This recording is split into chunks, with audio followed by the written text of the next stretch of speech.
제가 크리스마스라 그래서 뭘 알아봤냐면은 이걸 사려고 그랬어요.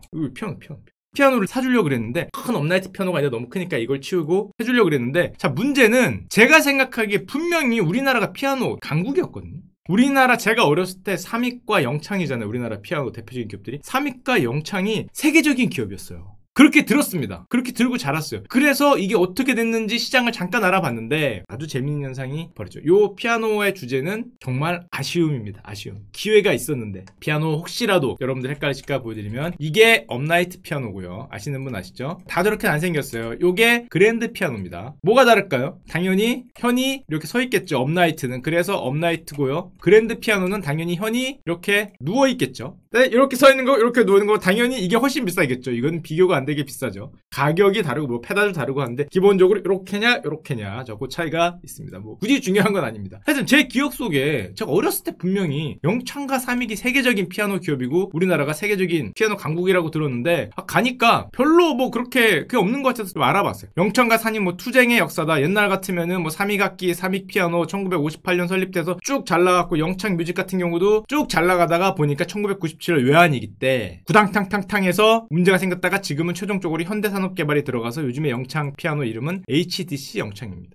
현대산업개발이 인수했기 때문에 HDC 영창이에요. 앞에 붙이는데 뭐 아직도 우리나라 투톱인 건 맞아요. 아직도 있습니다. 기업들이 둘 다 망하거나 그런 건 아닌데 현재 실적을 쭉 보시면 영창 같은 경우에는 HDC 영창이죠. 아직도 뭐 영업이익이 마이너스고, 삼익악기 같은 경우는 영업이익이 플러스긴 한데 문제는 우리나라 피아노 시장이 너무 최악이에요. 얼마나 최악이냐? 지금 뭐 일단 국내 생산을 포기했어요. 1995년이 우리나라 피아노 시장의 맥스입니다. 그때부터 이렇게 내려왔어요. 그때부터 이렇게 내려와서 사실상 피아노 시장이 이때에 지금 얘기하기로는 5분의 1이라 그래요. 5분의 1. 그러니까 국내 생산을 포기해서 삼익이건 영창이건 국내에서 피아노를 거의 생산 안 합니다. 그러니까 예전에는 기술이 세계 최고였을지 몰라도 지금은 전혀. 그러다 보니까 뭐 예전에 제가 기억하기에 분명히 저 어렸을 때는 국산 피아노가 세계적으로 인정받는다고 들었는데 지금은 전혀 뭐. 옛날에 1990년대 영창 피아노 임직원이 5,000명이에요. 근데 지금은 장인으로라고 부를 수 있는 분이 없고 10명밖에 안 된다 그러니까 뭐 사실상 우리나라 피아노 시장은 거의 괴멸에 가깝게 됐는데, 이때 이슈가 있었습니다. 어떤 이슈가 있었냐면 한창 피아노 시장이 줄어드니까 삼익악기가 영창을 인수하려고 그래요. 인수해서 우리 둘이 합쳐서 세계로 뻗어가겠다.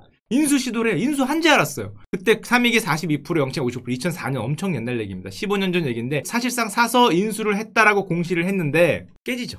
왜 깨졌을까? 독점 판결이 나와. 삼익이 영창을 인수한지 알고 힘을 합쳐서 뭘 하려고 그랬는데 공정에서 독점 판결이 나오면서 막았어요. 공정의 입장에서는 야 너희들 둘이 합치면은 뭐 90% 이상 시장을 먹으니까 독점이다 해서 이걸 막았는데, 이걸 막은 게 지금 뭐 결과론적으로 보면 우리나라 피아노 시장이 골로 갔죠. 사이즈에서도 상대가 안 되고, 우리나라 어차피 피아노 시장 아무도 새거 안 산다. 중고품을 많이 사기 때문에 신품만 우리가 그렇지 중고품 시장까지 합치면 우리들이 합쳐봐도 뭐 30%밖에 안 된다. 어떻게 안 되겠니라고 했는데 결국에는 인소가 불어댔죠. 나중에 뭐 다시 해보려고 했지만 안 됐어요. 저게 막히고 우리나라 시장이 골로 가는데, 사실은 피아노가 굉장히 뜨거운 시장은 지금 전 세계에서 사실 미국하고 중국밖에 없거든요. 전 세계 피아노 10대 중에 7대를 중국이 사고 있는데 일로 들어가는 게 모든 악기 기업들의 어떻게 보면 꿈이자 희망이 됐어요. 여기서 몇 퍼센트 비중을 차지하느냐 그 상황인데, 여기서 재밌는 거는 삼익악기가 영창을 못 사니까 뭐를 샀냐 하면은, 우리는 삼익악기로 중국에 들어갈 거로 생각하지만 그렇지 않습니다. 독일의 자일러라는 브랜드를 사요. 뭐 음악 하시는 분들은 좀 아실 거예요. 자일러라는 브랜드를 사서 중국에다가 넣는데 피아노를 뭘로 넣냐면 삼익으로 안 붙이고 자일러로 넣어요. 거기서 하는 말이 이겁니다. 삼익악기의 전략이죠. 대한민국 삼익악기지만 요거는 가리고 독일 브랜드의 인도네시아 생산해서 중국에 판매하는 기업이 됐어요. 자일러로 인도네시아에서 만들어서 중국에 팔아요. 피아노는 감성이 있기 때문에 독일 뭐 이런 거를 써야 팔린다는 거예요. 그런데 중국은 요즘 뭐 피아노 난리 났습니다. 중국이 얼마나 난리 났냐면, 중국은 세계 피아노 1위에다가 여기 중국의 1위라는 주장 피아노 여기가 지금 아마 18년 연속 세계 뭐 1등인가? 피아노 대수로만 따지면 그 정도로 뭐 시장을 뭐 거의 좌지우지하고 있는데, 그건 중요한 게 아니고요. 피아노 브랜드를 잠깐 말씀드려야 되는데, 전 세계 피아노 브랜드 중에 요즘에 선두주자는 안타깝게도 일본의 야마하와 가와입니다. 이게 야마하고요. 이게 카와이? 가와인데 요 두 개 회사가 사실상 선두주자거든요. 굉장히 잘 나가요. 얘네가 위치가 동일합니다. 도라쿠스, 야마 도라쿠스라는 사람이 1880년대에 만든 건데 여기 일본으로 치면 조그맣게 보이는 여기에서 피아노 생산을 해서 저 지역이 일본에서는 피아노를 생산하는 굉장히 유명한 지역이에요. 가와이라는 사람이 야마하에서 일하다가 나와서 다시 독립해서 만든 게 가와이인데 사실상 뭐 세계 시장을 나눠 먹고 있는데 세계에서 가장 잘 나가는 브랜드가 하나 있습니다. 최고급 피아노면은 거의 90%가 이겁니다. 스타인웨이. 거의 독점이에요. 1억 넘는 1억에서 3억짜리 뭐 그랜드 피아노 피아니스트들이 어디 가서 막 이러고 치는 거는 거의 90%가 이거예요. 그러니까 뭐 무대 같은데 커다란 그랜드 피아노가 올라가 있으면은 거의 이거라고 보시면 돼요. 콘서트 할 때 가면은 거의 이겁니다. 독일에서 만든 건데 얘네가 굉장히 달라요. 아까 일본 같은 경우에는 디지털로도 만들고 굉장히 현대틱 피아노를 많이 만드는데 야마하도 그렇고 카와이도 그렇고 스타일에는 아니에요. 그냥 옛날 방식 그대로 만듭니다. 보시면은 지금 야마와 카와이 같은 경우는 시대 변화상에 맞게 능동적으로 피아노를 바꿨지만은 얘네들은 옛날 방식 그대로 만들어요. 정말 옛날 방식 그대로 만들기 때문에 이쪽에서는 피아니스트들에게 가장 사랑을 받고 있는 뭐 사실상 바이올린의 스트라디바리우스나 뭐 과리네리 뭐 이런 명기 취급을 받는데 이 얘기를 왜 드리냐면은 정말 안타까운 일이 하나 있었어요. 스타인웨이가 사실 어디 거였는지 아세요? 어디 거였는 적이 있습니다. 오늘의 이 얘기를 제가 피아노 사다가 드린 얘기예요. 이 스타인웨이가 믿거나 말거나 3위각기가 샀었어요. 샀다기보다는 일대주주였어요. 영창을 못 사고 조금 있다가 돈을 모아서 스타인웨이를 투자를 하는데 이게 진짜 기가 막힌 판단이었죠. 16.5% 인수하고 나중에 또다시 추가로 인수해서 거의 제가 알기로 한 20에 30% 정도를 들고 있었는데 사실 최대주주. 스타인웨이를 소유할 수 있었어요. 아, 이거를 소유했으면 지금 우리나라의 3위각기의 그 위상은 전 세계 피아노의 압도적인 강자가 될 수 있었는데 이게 참 안타까운데 문제가 생겼어요. 이걸 1대주주를 사고 더 사고 쭉 가려고 그랬는데 3위각기가 스타인웨이를 산 다음에 스타인웨이 주가가 이렇게 올라갑니다. 이렇게 한참 올라가니까 요 중간에 방해자가 등장을 해요. 누가 등장하냐면은 3위기 계속 안 사고 싶어서 안 산 게 아니라 계속 더 살려고 그랬어. 28% 확보하고 계속 살려고 그랬는데 현금도 대부분 모으고 유상증자까지 하면서 돈을 있는 대로 끌어모아서 320억에 또 취득을 추가로 하고 있는 돈을 다 갖다 넣어요. 850억 드디어 저거를 진짜 들고 있었으면 지금 완전히 성공한 건데 스타인웨이 주가가 근데 쭉쭉쭉쭉 올라갑니다. 3위기 처음 샀을 때보다 65% 올라가요. 좋죠. 근데 문제는 저렇게 돈이 가격이 주가가 쭉 올라가니까 한 방에 샀어야 되는데 여기서 한 방에 빵 샀어야 되는데 돈이 좀 모자르니까 사고 이런 식으로 올라가거든요. 그러니까 옛날에 여기 주가 있을 때는 내가 과반수 이상을 살려면은 요 정도 돈이 있었으면 됐는데 주가가 올라가 버리니까 더 살려니까 돈이 너무 많이 들어. 가격이 너무 올라갔어. 65%가 올라갔어. 나머지를 추가로 살려보니까 돈이 너무 많이 들어. 그리고 야 돈 너무 많이 들어 고민을 하고 있는데 여기서 미국 사모펀드 콜버그라 그러는데 콜버그가 뛰어들어요. 내가 사겠다. 공개 매수. 인수금액이 5천억으로 올라가. 가격 경쟁이 붙은 거예요. 가격 경쟁. 와, 지금 3위 입장에서는 좋긴 좋아요. 갖고 있는 지분은 가격이 올랐으니까. 근데 나머지를 사서 인수를 하려고 그러는데 이거 경쟁자가 들어왔어. 머니게임에 들어온 거야. 머니게임. 시세 차익은 좋은데 지금 모든 거를 물론 기사는 이렇게 났어요. 그때 당시 신문 기사들은. 예, 뭐 죄송한 얘기지만 분위기 파악을 좀. 더블 났죠. 낫기는 더블 났는데 지금 들어간 돈은 더블 났어요. 65% 올랐잖아. 그리고 나 또 경쟁자가 들어와서 더 비싸게 산다 그러니까 가격이 오르고 있는데 문제는 쟤네가 사게 생겼거든. 이게 지금 처분 예정일 쭉 나오는데 공개 매수 기한이 18일 날 끝나. 고민하면서 레이스를 합니다. 그냥 죽진 않았죠. 주당 35달러에 산다. 조금 있으면은 폴슨 유명하죠. 정말 유명한 폴슨 앤 컴퍼니가 뛰어드는데 38달러. 3위각기들 마지막 눈물의 레이스를 쳐요. 39달러. 33 들어왔죠. 폴슨이 38 들어옵니다. 3위기 39를 했는데 폴슨이 레이스를 40으로 쳐.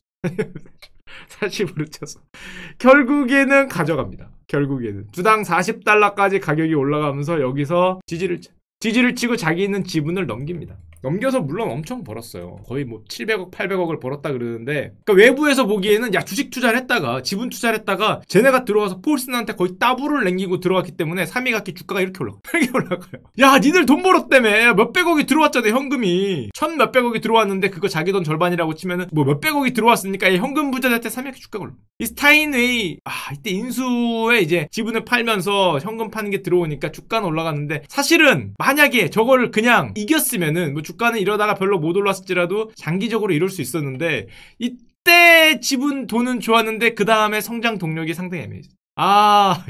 세계 최고의 최고가 피아노 업체인데 이게 왜 이 얘기를 갑자기 하냐 또 2018년이에요. 불과 7, 8년도 안 지났죠. 저 이후로. 그 다음에 명품 피아노 스타이네가 몸값이 치솟습니다. 왜 치솟겠어요? 요즘 피아노 시장이 어디가 뜬다고? 중국인들이 좋아하는 게 뭐예요? 명품이죠. 중국 하면 명품 사랑이잖아. 피아노도 가장 비싼 피아노를 사랑할 수밖에 없어.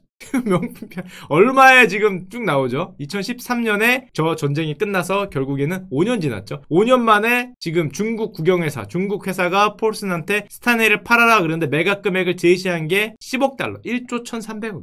따블났죠? 5년 만에 따블났는데 안 팔았어요. 안 팔았어. 싸다는 거야, 이거. 넘어갈지는 모르겠는데 아직까지 안 넘어갔어요. 아, 이거. 와, 5억이어서 5억 달러 5천억이어서 결국에는 지지치고 넘겼는데 이거 지금 5년 만에 따블랐어.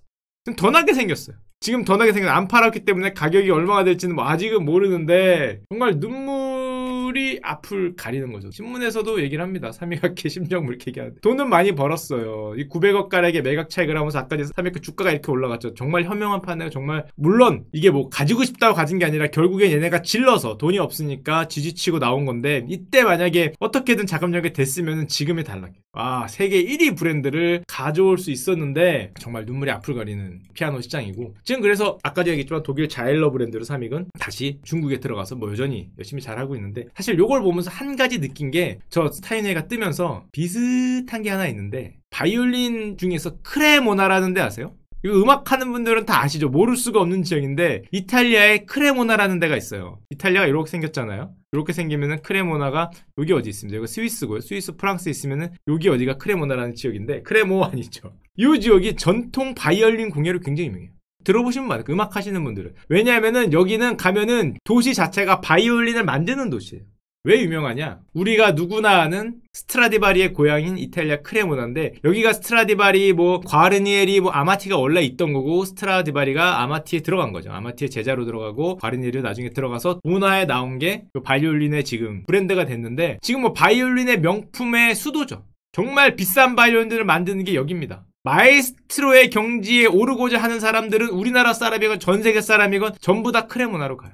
아직도 명품을 만들어요. 명품을. 이렇게 뭐 하나하나 1년에 한 2개, 3개 깎아요. 이게 나무 깎는 거죠. 2개, 3개 깎아서 장인이 한 땀 한 땀 만든 바이올린이 아직도 있는데 그걸 하려면 전부 다 여기 갑니다. 여기 학교가 있어요. 지금 보시면은 그걸로 완전히 크레모나시를 찾는 관광객 중 외국인이 65%. 연간 1억 유로 이상을 돈을 뿌리고 간다 그러니까 바이올린 하나로 사는 도시입니다. 이 사람도 아시죠? 스트라디바리. 뭐 바이올린 하시는 분들은 모를 수가 없는 사람인데 크레모나라는 도시를 잠깐 소개를 해드리면은 아직도 500년 전 저 아저씨 스트라디바리가 하던 아저씨가 똑같은 비슷한 연장을 쓰고 똑같이 깎아서 만든답니다. 1년에 한 2-3개 만들고요. 지금 뭐 우리나라 사람들도 있어요. 150명 넘게 여기서 있다 그러는데 우리나라 아저씨가 한 분 인터뷰한 게 있어서 제가 갖고 와봤는데 세상에서 가장 비싼 나무 공예품을 깎아 만드는 거지. 보통 한 1년에 5대 정도 만드는데 가격이 이름이 별로 없는 분이죠. 앞으로 이름이 세계적인 악기 제작자가 되시겠지만 지금 당장은 한국인이니까 하나 이런 분이 만드는데 1,300만 원. 어마어마하죠. 자, 그래서 얼마냐? 여러분들이 궁금해하시는 스트라디바리 가장 비싼 거 잠깐 보여드리겠습니다. 스트라디바리우스의 레이디 블런트 이 누나가 사용하던 바이올린 175억이래요. 175억. 보통 그냥 분위기 좀 안 좋은 거는 한 3억? 5억? 조금 좋은 거는 20억? 그 정도 하는 것 같아요. 가격을 보니까. 이렇게 가장 최상품이면 175억. 이거 경매가 나오지도 않는다. 여기 보시면은 뭐 1971년 이후로 처음으로 공개적으로 판매했다 그러니까 소장용이죠. 이걸 누가 안 파는 겁니다. 한마디로 안 파는 거. 한 300년 되고 뭐 이런 것들 안 파는 거.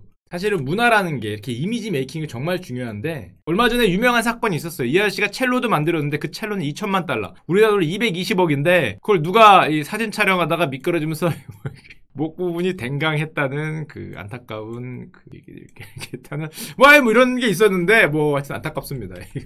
누가 포각을 했다는 200억짜리 뽑았겠죠. 200억짜리. 이게 지금까지도 최고 명품이라고 그러면 몇백 년 전에 거니까 이게 600개에서 650개 정도 아직 남아있다. 와 진짜 많이 남아있네. 아직도 남아있어요. 바이올린 600개 정도가 스트라디바리우스 남아있다 그러니까 정말 대단한.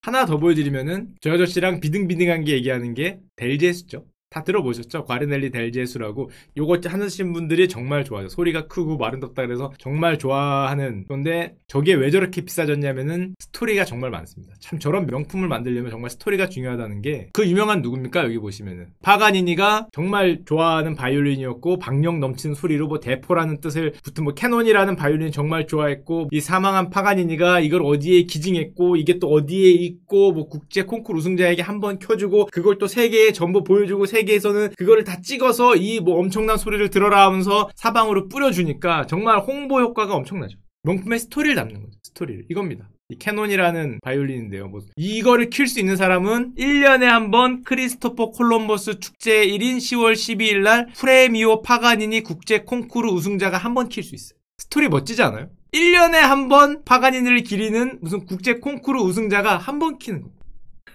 그러니까 이게 뭐 가격이 어마어마무지할 수밖에 없죠. 스토리를 담아서.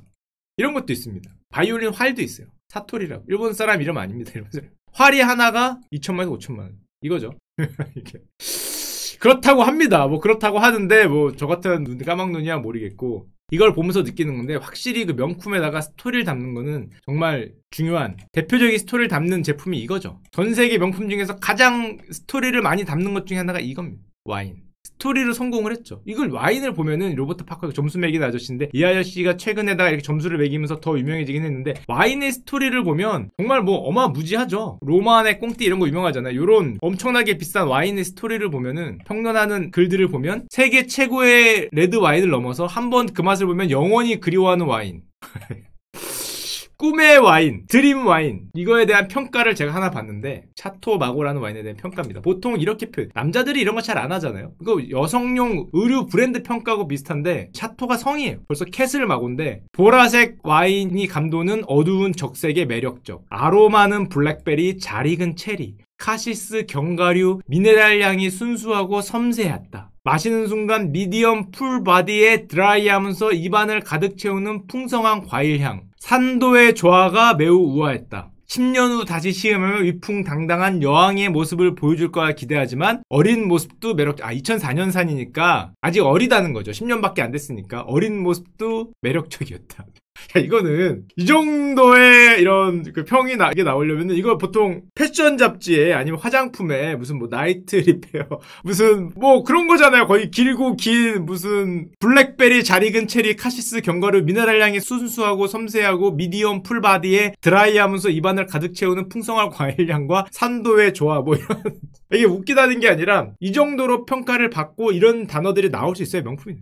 이 정도로 사람들이 세밀하게 접근할 수 있게 만들어주는 거죠. 뭐 이런 거. 와인 마셔본 분들 알겠지만 디켄팅 하잖아요. 요렇게 쭈르륵 해서 넣습니다. 와인에 공기가 닿아서 와인을 산화시켜서 마신다고 이렇게 디켄팅 하면서 마셔요. 굉장히 저 맛의 차이가 뭐 얼마나 날지는 모르겠지만 저걸 안다 그러죠. 맛의 차이도 저렇게 예민하게 저걸 하니까. 그러고 보면은 상당히 아쉬웠던 게, 우리나라도 뭐 이런 거 좀 어떻게 좀 잘 좀 해서, 이거 옛날 일이잖아. 다 옛날 일로만 하지 말고 뭐 도저히 명인분들이 안 계시다는 문제가 있지만은, 이런 것도 좀 스토리를 담아서 뭔가 했으면, 아니면은 뭐 하다못해 뭐 이런 거 뭐 안 되나? 이런 거 있긴 있답니다. 우리나라도 가야금, 검은고 명품이 있답니다. 저도 이게 있다 그래서 안타까운 마음에 갖고 오다가 조사해보니까 있어요. 근데 나오는 신문기사가 이런 거예요. 명품 가야금에 멍드는 입시생.